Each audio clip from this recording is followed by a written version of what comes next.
palabra en Un Café con Fe. Un Café con Fe.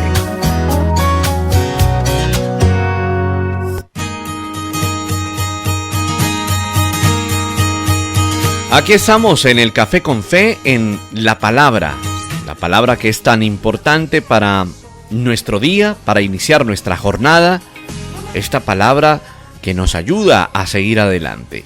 Esta palabra también la encuentra a manera de podcast alojada en nuestra página en internet, en www.caminoestereo.com.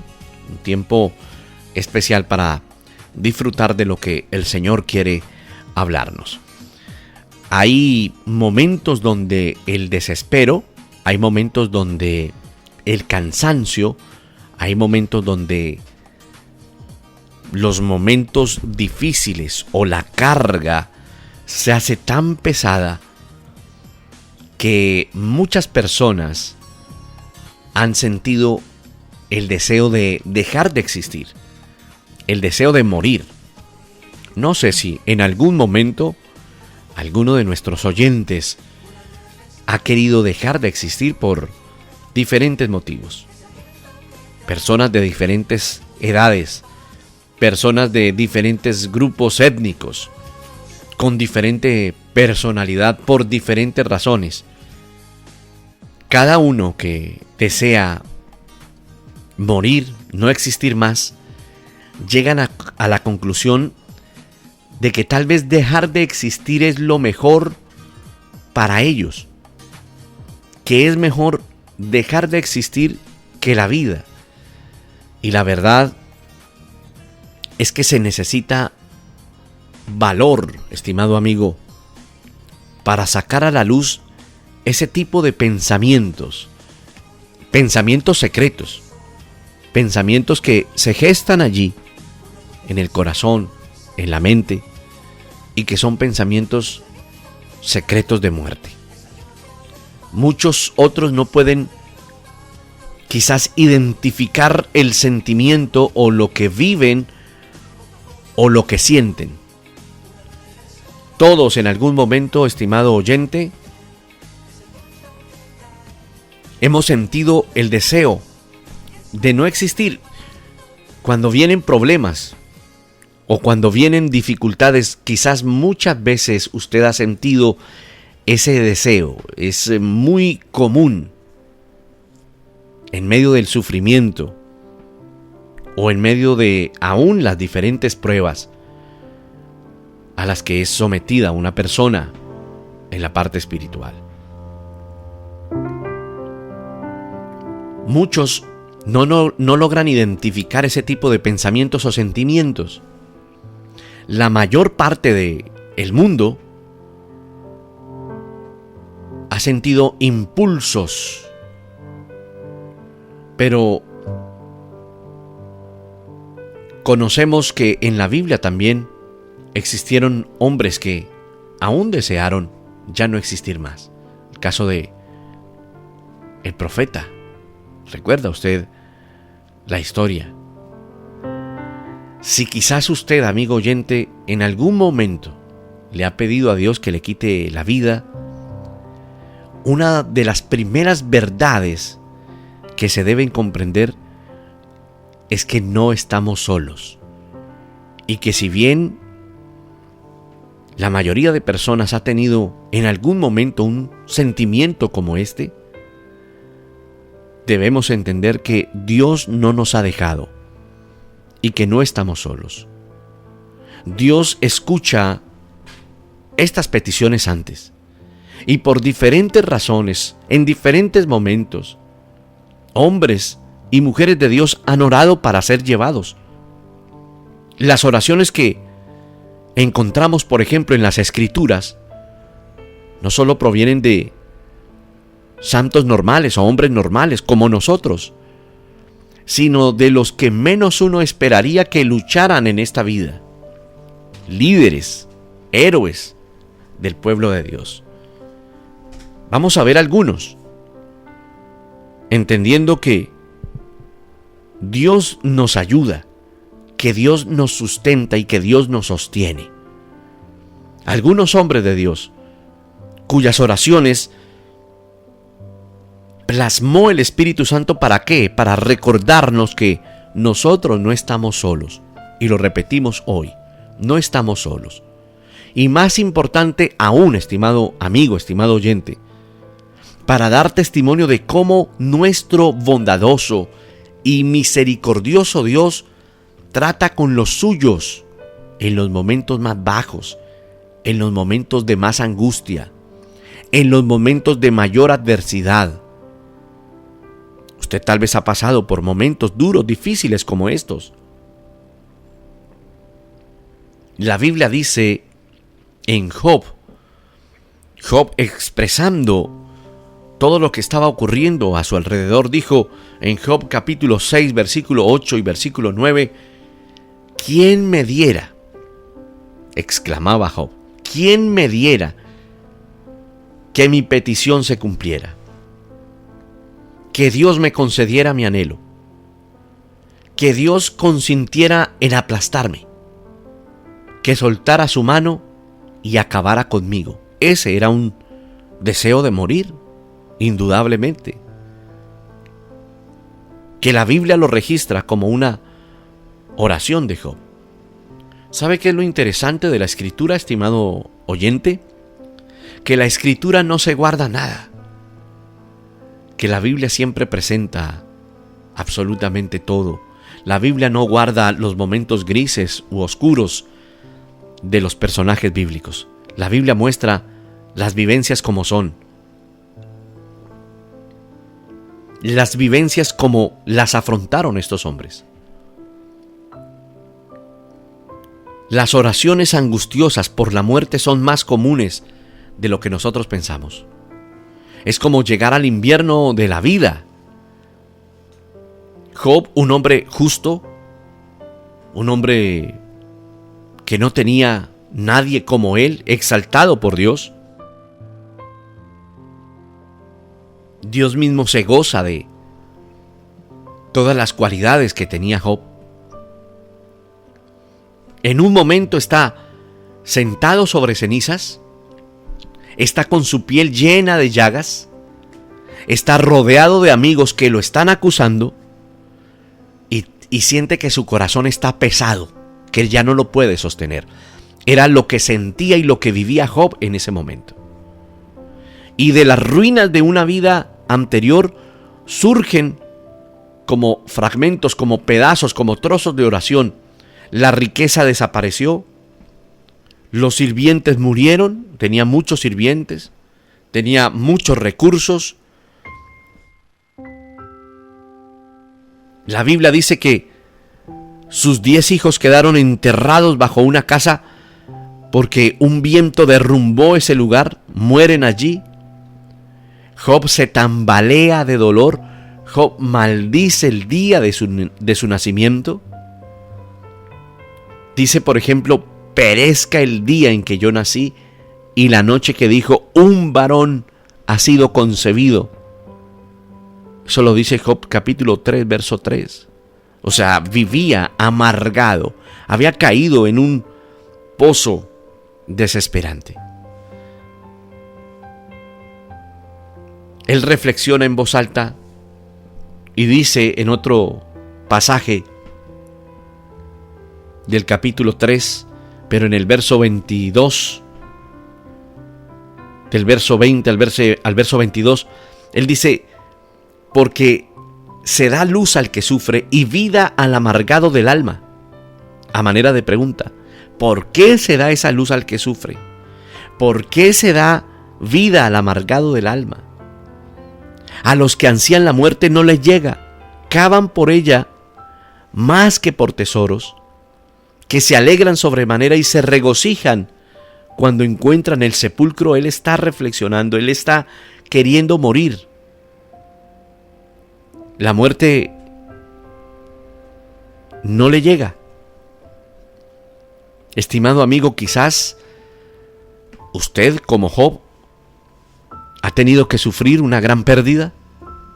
Tal vez usted en algún momento, en alguna ocasión, se ha sentido entre los escombros, se ha sentido despreciado por los días, por cosas perdidas, por situaciones vividas, por anhelos no cumplidos, por planes no satisfechos. Quizás usted en algún momento planeó su vida de manera diferente y no salió de esa manera. Quizás usted trabajó durante toda su juventud queriendo ahora cosechar algunas cosas y no las encuentra. Esto es más común de lo que parece. Esto le ocurre a muchas personas. Que muchos inclusive quisieran como tener una máquina del tiempo y retroceder. Muchas personas han vivido o se sienten como Job en ese momento y lo que sentía cuando plasmábamos o cuando leíamos estos versos bíblicos de los sentimientos que él tenía. Él se sentía así, despreciado por sus días pasados, no tenía sus hijos, su esposa misma le dice: maldiga a Dios y muérase. O sea, no había un apoyo. ¿Cuántas veces usted y yo nos hemos encontrado en esa situación? No soportamos más, miramos hacia adelante y es como si fuera una noche interminable. Parece que la espalda nos hubiera dado la espalda. La esperanza se hubiera volteado y nos hubiera dado la espalda, pero consideremos nuevamente que Dios no lo ha hecho. Él no nos ha dado la espalda. El Señor negó la petición de Job porque el Señor tenía más compasión para dar, tenía más misericordia, tenía más comunión. Había algo de parte de Dios.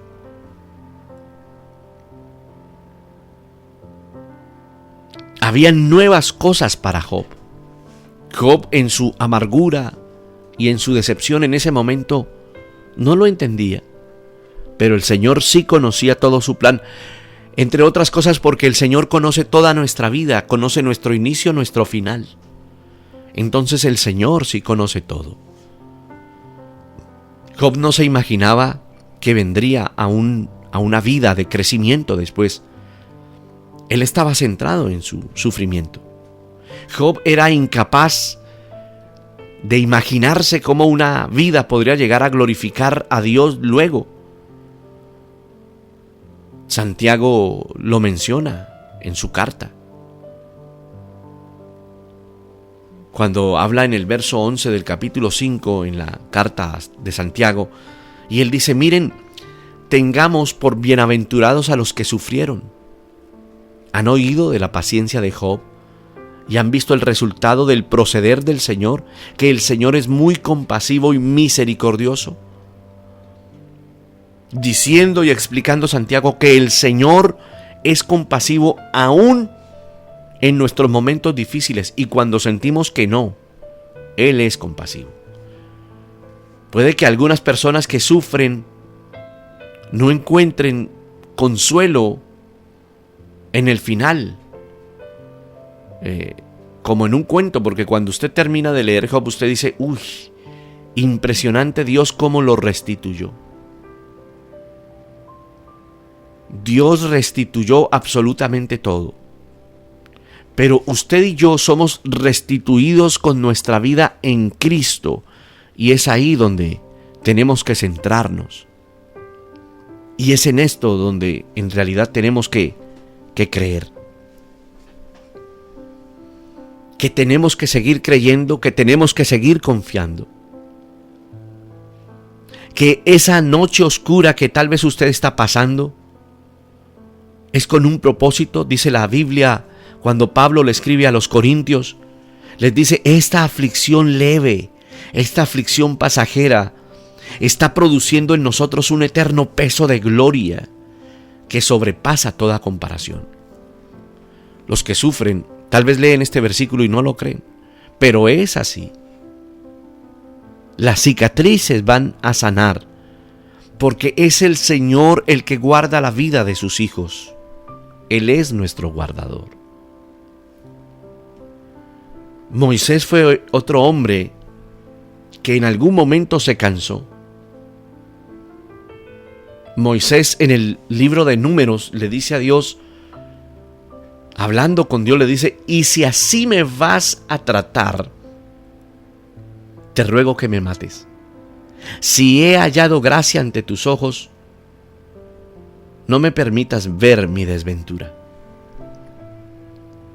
Esa es la segunda oración que uno lee por muerte o queriendo como morir, que escucha uno de Moisés en su viaje con el pueblo de Israel.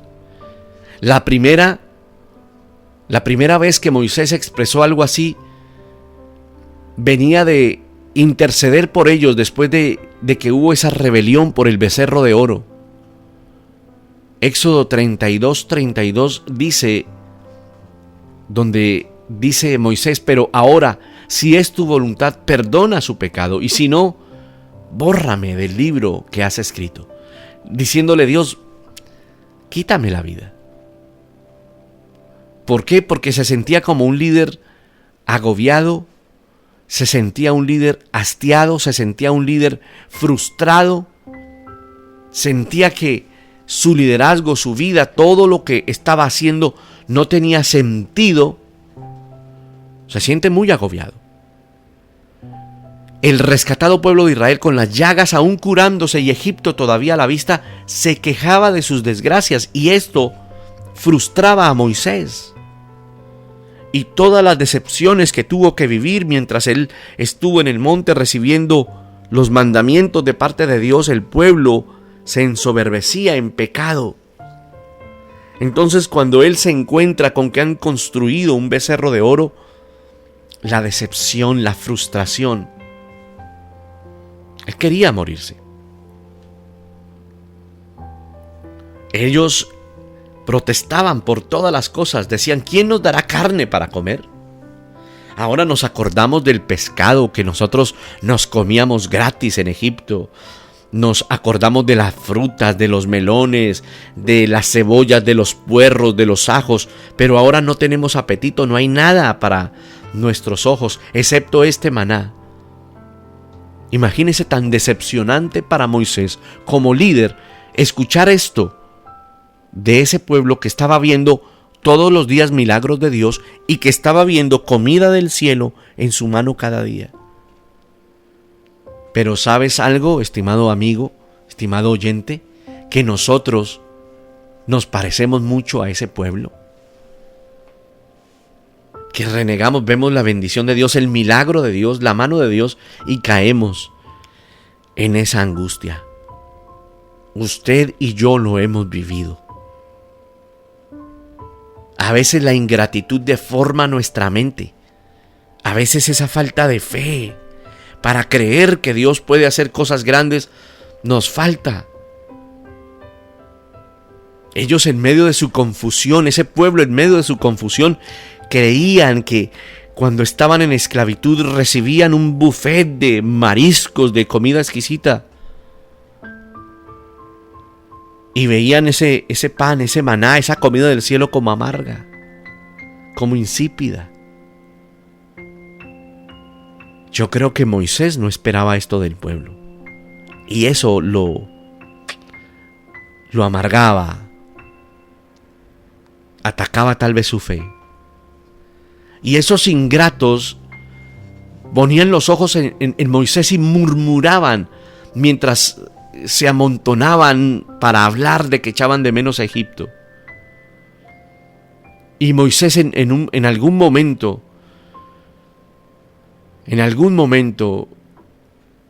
expresa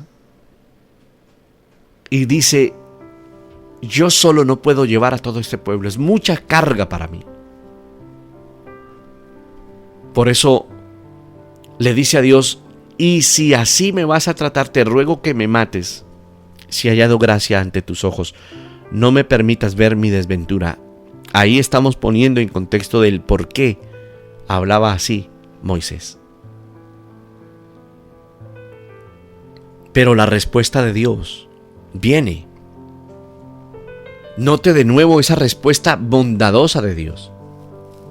No lo mata. no le quita la vida a Moisés, sino que le da la sabiduría para que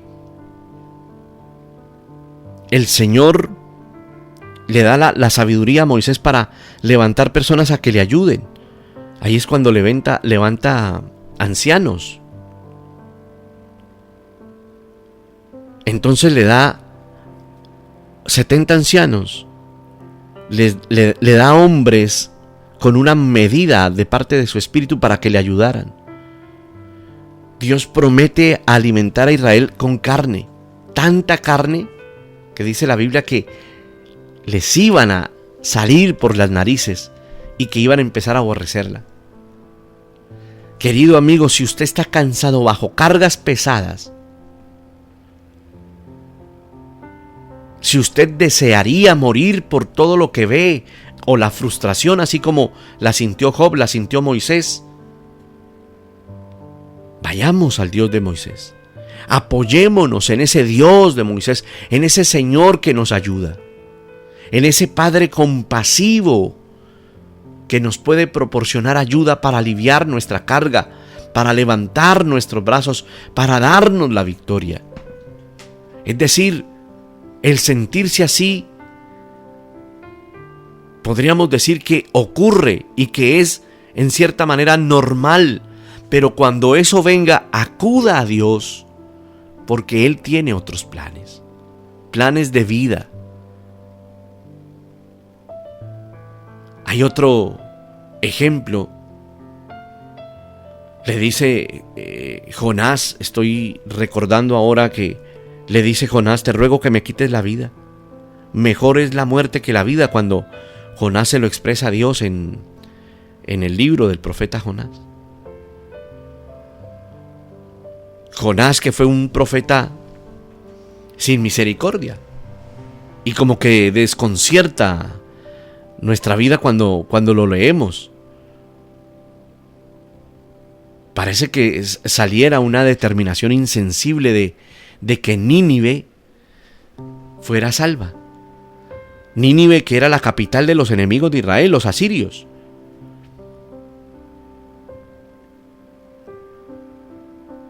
Él se niega a ser un instrumento para salvación, él no quiere hacerlo. Dios había renovado su vida después de que él navegara lejos de su llamado. Dios lo había rescatado de ahogarse en el mar. Si usted lee la historia de Job, el Señor le había dado una sombra refrescante mientras esperaba fuera de la ciudad para verla arder. Sin embargo, Jonás seguía sin dejar de lado su odio cuando se dio cuenta de que ninguna condenación iba a descender de parte de Dios. Y eso desagradó a Jonás, porque dice la Biblia que él se enojó, se desagradó en gran manera, se enojó. Y dice la Biblia que él ora al Señor y le dice, ¿no era esto lo que yo decía cuando estaba en mi tierra?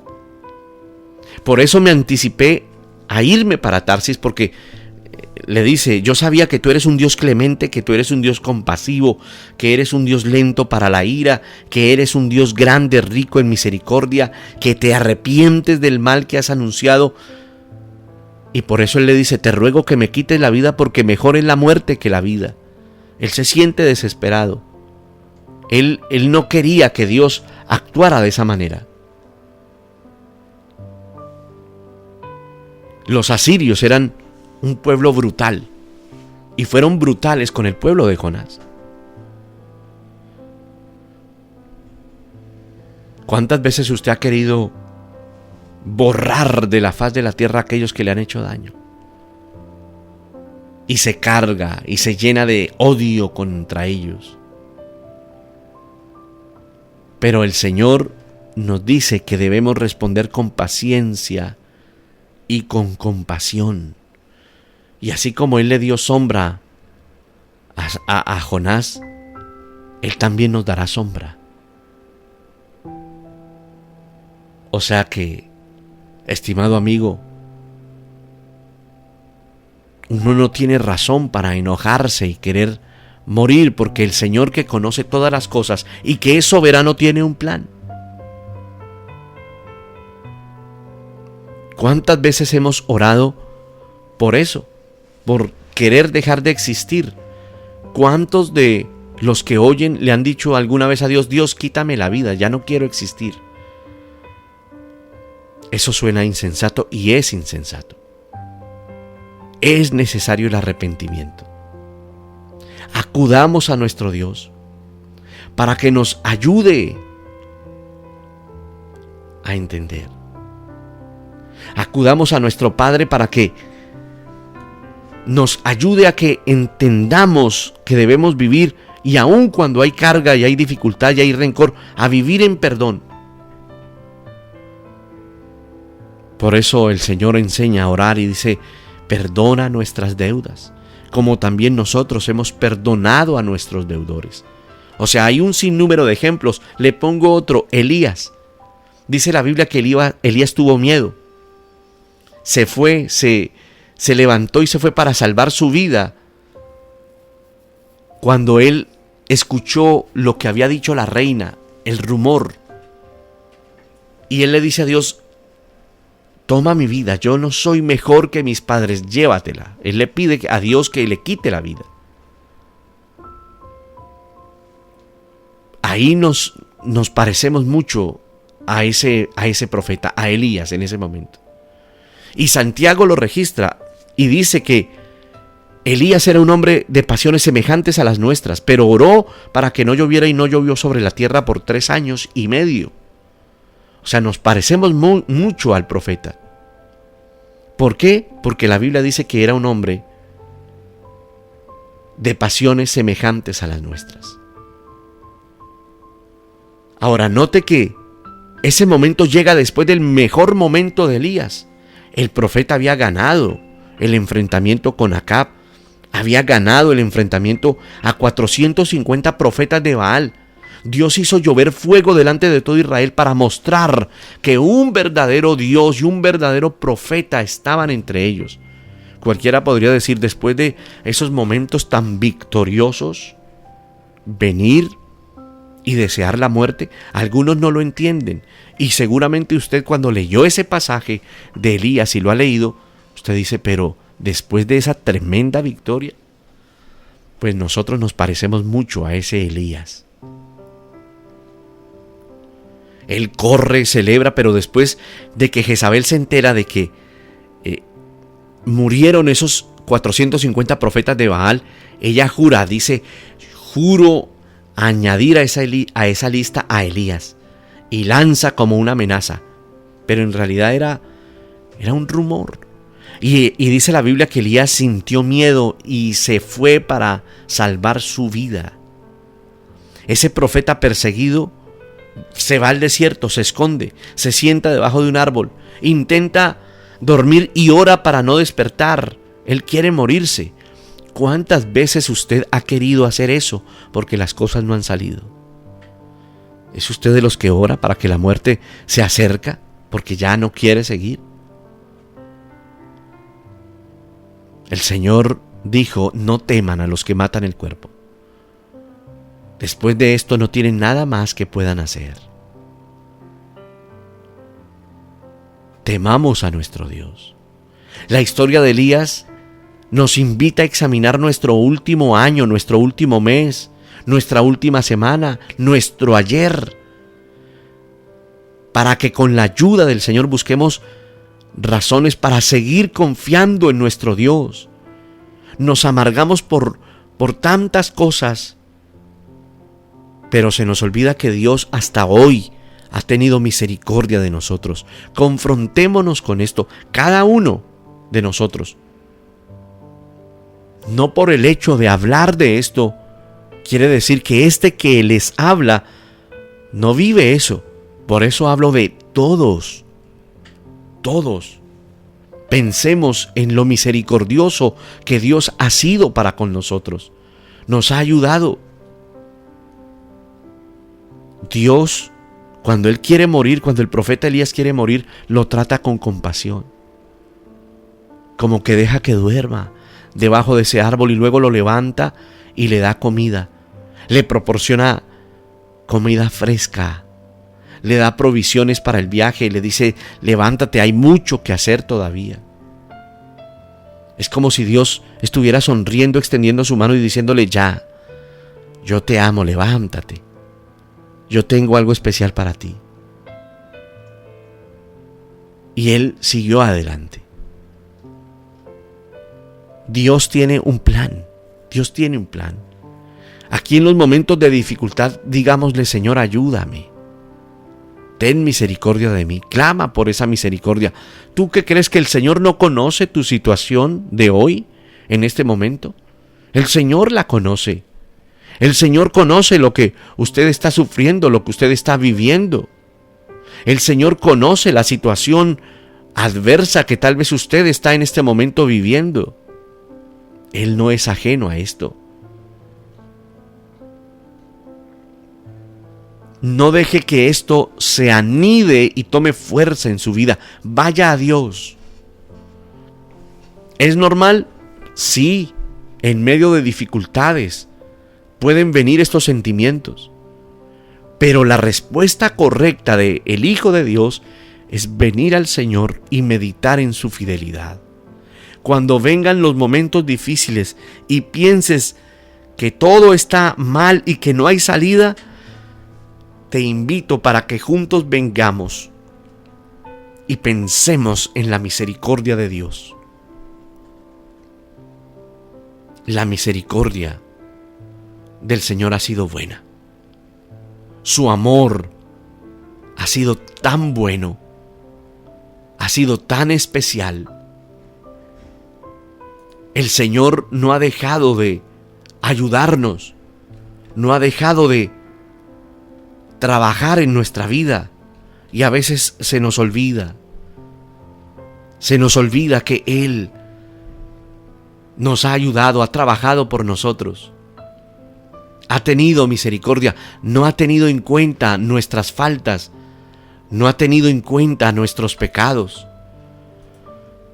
A veces somos tan reclamantes, le reclamamos tanto a Dios,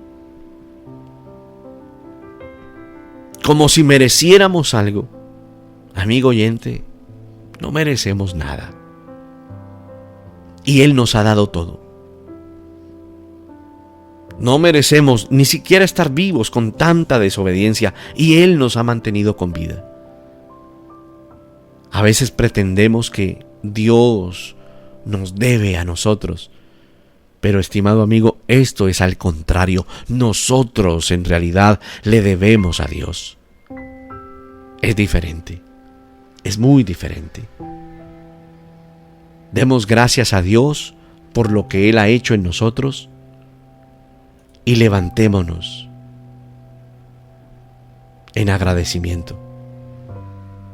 Levantémonos para honrar y glorificar a Dios, para decirle: Dios, tú has sido tan bueno para mí. Y yo he sido, Señor, tan desagradecido. Te pido, Señor, que tengas misericordia. Padre, gracias por este tiempo. Padre, gracias por tu misericordia. Perdónanos por las veces que hemos tenido estos sentimientos de dejar de existir. Señor, tú eres tan comprensivo. Yo te pido ahora por los que viven este momento, por los que tienen esa sensación y ese deseo de no existir más por diferentes circunstancias. Yo te pido, Señor, que en tu infinita gracia y misericordia traigas consuelo para ellos y traigas respuesta para ellos, y ellos vean tu mano de fidelidad, cómo ha sido tan especial y tan grande. Te pido que les ayudes. Y perdona, por favor, las veces que hemos visto lo que has hecho por nosotros como algo no grande.